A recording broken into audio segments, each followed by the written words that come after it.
नमस्कार, मेरा नाम आलोक है। आप लाइव सिटीज़ देख रहे हैं। बिहार में चुनाव कब होंगे, इसको लेकर सस्पेंस बरकरार था, लेकिन अब पर्दा उठ गया है। चुनाव कब होगा, हम आपको पूरी बात बताने जा रहे हैं। लेकिन यदि अभी तक आपने हमारे चैनल को सब्सक्राइब नहीं किया है तो ज़रूर सब्सक्राइब कर लें। साथ साथ फेसबुक पेज लाइक करें और ट्विटर हैंडल पर भी लाइव सिटीज़ को फॉलो करें, क्योंकि हर अपडेट हम आप तक पहुँचा रहे हैं, चाहे कोरोना संबंधी हो या फिर बिहार में विधानसभा चुनाव को लेकर चर्चाओं का बाजार हो। देखिए, चर्चाओं का बाजार गर्म था कि बिहार में विधानसभा के चुनाव जो हैं वो कब होंगे। एक तरफ जहां विपक्ष ज़बानी तीर के माध्यम से सत्ता पक्ष पर हमला कर रहा है, वहीं सत्ता पक्ष भी इशारों ही इशारों में विपक्ष को समझा रहा है कि वक्त को समझें। और ऐसे में अब बड़ा ऐलान ये हो गया है, ऐलान हुआ नहीं है लेकिन जो पर्दा ढका हुआ था वो पर्दा उठ गया है। बिहार में इसी साल विधानसभा के चुनाव होंगे। हम ऐसा इसलिए कर रहे हैं क्योंकि लोगों को जो इंतज़ार करना पड़ रहा था, काफ़ी समय से ये सस्पेंस बरकरार था। कोरोना संकट को लेकर के लॉकडाउन लगाया गया, लॉकडाउन 4 चरणों तक चला। अब जब देश अनलॉक हो रहा है, ऐसे में बड़ी खबर निकल के आ रही है। विधानसभा चुनाव पर जो सस्पेंस था वो खत्म हो गया है। समय पर ही विधानसभा के चुनाव होंगे।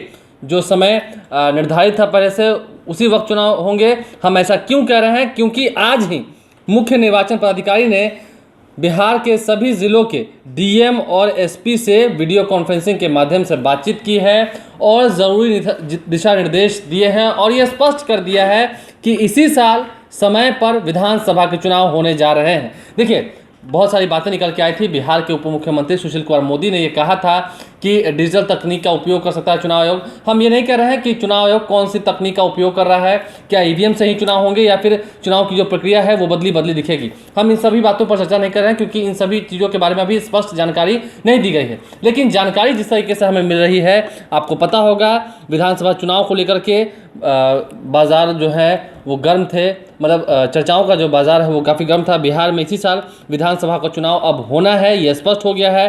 कोरोना संकट को लेकर चुनाव कराए जाने को लेकर संशय जो है वो शुरू से बरकरार था, लेकिन आज जो मुख्य चुनाव पदाधिकारी हैं उन्होंने सभी ज़िलों के डीएम और एसपी के साथ समय पर चुनाव होने को लेकर आश्वस्त कर दिया है सभी ज़िलों के पदाधिकारी को। इसके साथ ही तैयारी को लेकर के दिशा निर्देश दिए हैं कि आप तैयारी में जुट जाइए। अब ऐसे में देखने वाली बात ये होगी कि जब चुनाव होते हैं उस वक्त कैसा माहौल रहेगा, क्योंकि देखिए चुनाव के वक्त माहौल तो बदला रहेगा। पहले से ही ये बातें स्पष्ट हो रही हैं। कई सारे नेता ये कह रहे हैं कि हेलीकॉप्टर काफ़ी कम उड़ेंगे, रैलियाँ बहुत कम होंगी। अब तो वर्चुअल रैली की बात हो रही है, मतलब कि डिजिटल तकनीक का उपयोग करके लोग जुड़ेंगे, जनता को इकट्ठा करेंगे, अपने बातों को बताएंगे। लेकिन क्या धुआंधार प्रचार जैसे कैसे पहले हुआ करता था, अब जब वैसा नहीं होगा तो क्या लोगों की जो सोच है उस पर कुछ असर पड़ेगा? देखने वाली बात होगी। लेकिन अभी जब स्पष्ट हो गया है, सभी ज़िलों के डीएम को आश्वस्त कर दिया है चुनाव आयोग ने कि समय पर चुनाव होंगे, आप तैयारी कीजिए। तो ऐसे में अब जितने राजनीतिक दल हैं वो कैसी तैयारियां करते हैं, क्योंकि अब धीरे धीरे आरोप प्रत्यारोप का जो दौर है वो बढ़ेगा।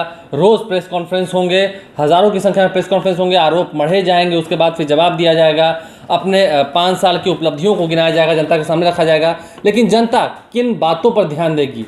हाल ही में जो प्रवासी मजदूर वापस बिहार आए हैं वो भी इस साल बिहार में वोटिंग करेंगे।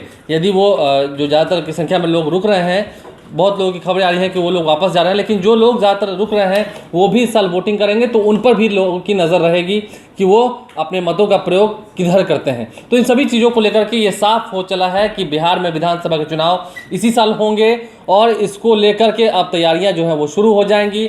चुनाव आयोग पूरी तरह से तैयार है। आपको पता होगा झारखंड में भी राज्यसभा के चुनाव को लेकर के हरी झंडी दे दी गई है, तारीखों का ऐलान कर दिया गया है।